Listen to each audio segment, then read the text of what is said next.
Hi, Justin here with my main man Lily. How you doing, buddy?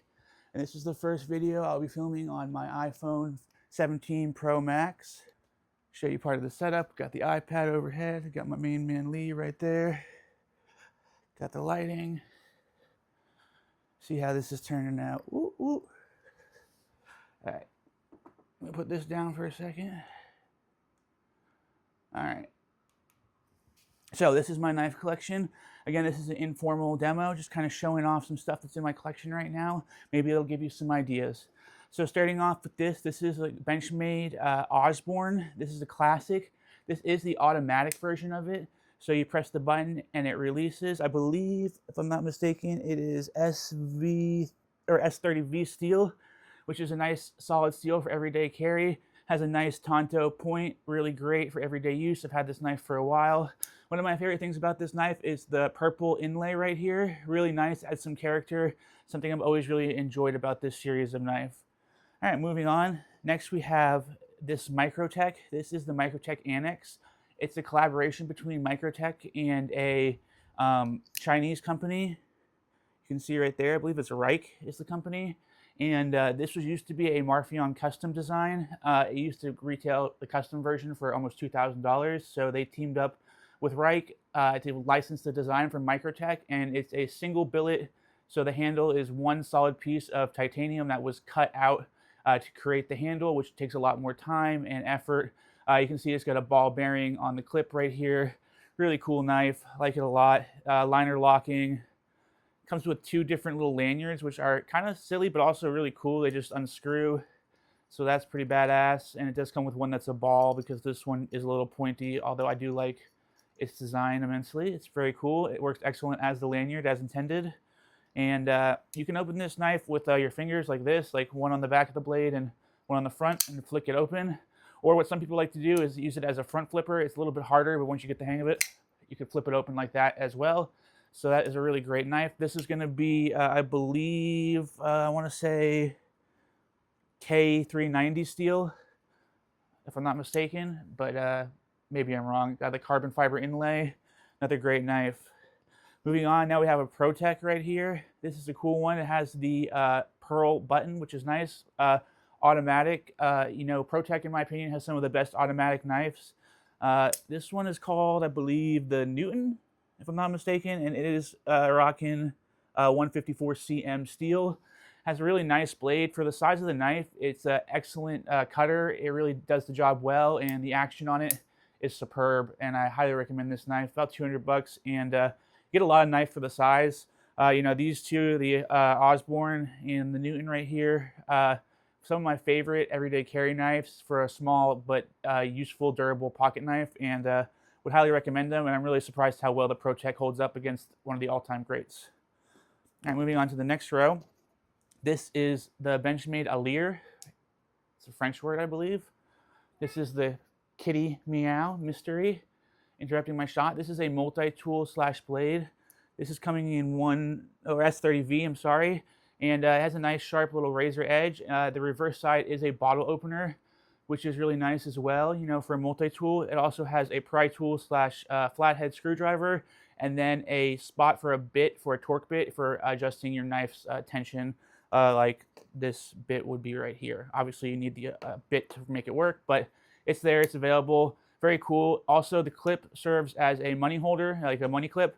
This is also a ball bearing right here, kind of like the ball bearing right here on this clip. Something I've become fond of. Really nice just to kind of fiddle with and play with. So really nice. It's a friction folder, so no lock, but a cool, unique piece in the collection. Got the G10 scales right here, and just a very nice piece overall. Now moving on to this Spyderco, which makes me realize I'm actually missing a Spyderco in this collection right now, but it's fine for this video. I do have a Spyderco, the one that's made for the Coast Guard. I'm blanking out on it right now, but it's not here. Oh well. This is the Delica. This one has been beat up a little bit, but it is in, I believe, the K390 steel. It's a little bit nicer of a blade. I lent it to a buddy, and he kind of beat the shit out of it, unfortunately, but great knife for a small pocket knife. I really like the clip. The wire style clip is really nice, and the back lock right here is always appreciated. Now, moving on to the next ProTech. This, I believe, and I'm sorry, this is again a very informal video. I believe this is the Runt or something like that. I'm not sure, but it's MagnaCut steel. Got the Tonto point. Really nice action on this one. This one just smacks open. Beautiful, beautiful blade. Nice small knife. Decent enough pocket clip. Good grippy texture on the handle, and a nice knife overall. Now, for what is probably my favorite small knife, this is the Microtech UTX-70. This is a tiny little knife, and it's great for when you're just wearing lighter shorts or you don't want to carry something heavy. It's an OTF, so it comes out the front, and it is serrated on one side and a regular blade on the other, so it is a dagger that may not be legal in your state, but where I am, it is perfectly legal. And for a tiny little knife that doesn't seem like it would hold up well, I mean, this thing is a beast. It's great for cutting open boxes or slicing through cardboard, whatever. This thing really holds up well for the size and the small package it comes in. It really is a great knife, and I can't recommend it enough. I believe this one comes in at, I guess I'm not sure the steel on this one. I think it's 154 cm, but don't hold me to that. But a great little knife, great action, really enjoyable. Now, continuing with the OTFs, this is the Benchmade Phaeton. This is one of my favorite everyday carry OTFs. It's got a nice, really thin blade profile, and it's great for slicing, choking up on, and just everyday use. It's got very little blade play relatively for an OTF. And its profile is very thin, so it's a great slicer, and it's just great for everyday use. Really holds up well, firm with that DLC black coating. This is S30V steel, and it just has a very nice design as well. It just kind of looks like what you expect an OTF to look like. Fits well in the hand. The action is buttery smooth, and can't say enough good things about the Phaeton right here. Now to my original OTF from Benchmade. This is, of course, the infamous Infidel. And this is a classic right here. I've had this one for a while. It's got the blue titanium accent screws I put in. This is also a double-sided knife. A little dirty right there, so I cleaned that off. And comes in D2, more of a tool steel, but you want that for punctures and just a durable, well-built knife. And had this knife for a very long time, and it's held up amazing. I've sent it to the factory, I think, twice, and just to have it serviced. Really nothing wrong with it, and it's still firing like it's brand new, and I can't say enough positive things about this Infidel. It's my go-to knife if I'm in a self-defense situation or I'm somewhere where I don't think I could carry a gun, or I just think I need a little bit extra protection. This is a great knife. Stick it in the back pocket and be ready to go. Now, my first ever Benchmade. This one has a lot of sentimental value. This is the Morpho 32. Great knife. It's got the blue titanium inlays, and it's got a black DLC coated blade. Now, they didn't make this knife for very long, and it's been discontinued for a while, so I've had a lot of offers on it that far exceeded the original purchase price, but it's just my first ever Benchmade and really attached to it. It's not the best flipper in the world, but it's a great everyday carry knife, and if you want to carry a balisong or a butterfly, whatever you prefer to call it, as an everyday carry knife, this is one of the best options you can go with. I believe this is in a D2 steel as well. And just an excellent everyday carry knife. You know, the blue scales on the inside really make it stand out, and it just fits excellently in the pocket, nice and light, and just overall a superb design and a superb knife.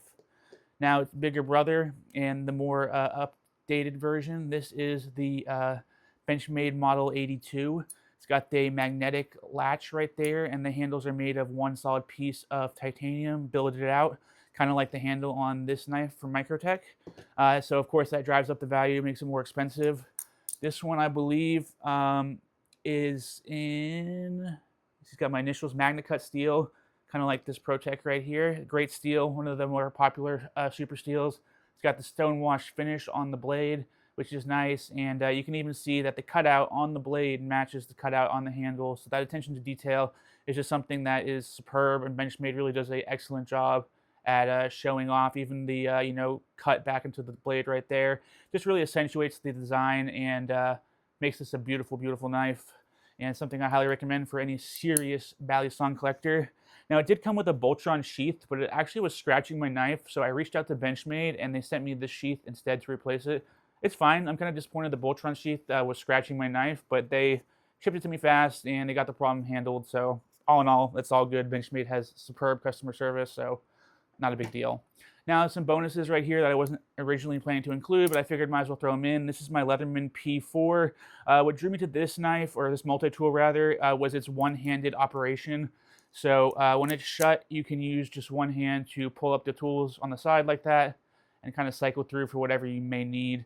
Now they have come up with a new one called the Arc since this one was released. That looks even nicer, to be honest, but it's $250 and I already have this one, so I think it's fine for now. And then the one I got in the collection just as I liked it, it was different, change of pace, was this Leatherman Raptor. So it's a pair of trauma shears, but you can use it for all around the house. It's got a ruler right here on it, a ring cutter right here, which is actually great for cutting tied down zip ties. You know, ones that are really tightened down. It does a great job cutting those. And it's a cool, different tool to have in the collection. It does come with a sheath as well, but I usually just end up using the pocket clip. It does have a carbide glass breaker there as well. And then the reason they call it the Raptor is it has a seatbelt cutter right there, and it kind of looks like a, you know, Raptor hook. And this is good for opening boxes and stuff like that as well. And then there's a O2 tank wrench, which I'll never use, but it's there. So that's my knife collection.